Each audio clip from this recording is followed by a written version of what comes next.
Hey guys, thanks for tuning into another episode of my financial journal. Today I'm going to be talking about how to explain currency and what is going on to a 10-year-old. Let's jump in. Step number one, the government creates bonds, which are glorified IOUs. So some terms to know is deficit spending, spending more money than you have. It's kind of like writing a bad check. You don't have money in the bank account and you just keep spending more. That's basically what we're doing. Now, the Treasury bond, which is this guy, is our national debt. They will be paid back through interest by me, by you, by our grandkids, by their grandkids, and they basically steal future prosperity from us when they create national debt. That national debt occurs anytime the Federal Reserve or the government is creating a bond or an IOU. Okay, now this is where it gets really crazy and interesting. Here's the world bankers. They show up at a bidding auction hosted by Treasury, this guy,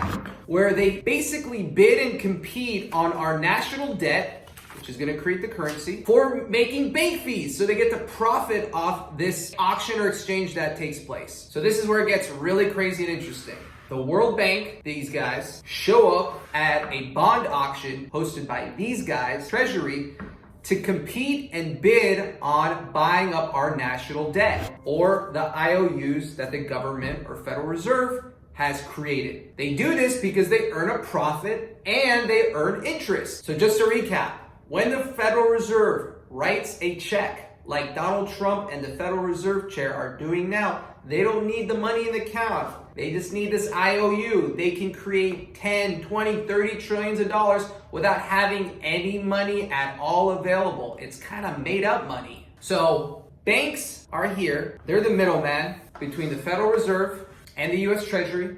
And they're basically swapping IOUs back and forth with the bankers making their fees and the Federal Reserve, also owned by private investors, might I add, creating currency. And just like that, it's created. Or bank credits, made up numbers that didn't exist yesterday, are now just generated. So remember, we don't actually use real money. This used to be backed by gold and silver. It's not anymore. This is backed by nothing. It's invented. In summary, why is this important? We do not know the unintended consequences of this. We do know that in the 70s we had inflation in the United States. In 1920, we had hyperinflation in Germany with the Reichsmark. We've never experienced anything like this on this scale. It's going to be very important to pay attention and understand the impacts of creating trillions of dollars into circulation out of nothing. And remember, pay attention to these guys, Treasury, Federal Reserve, World Banks, what their part is in all this.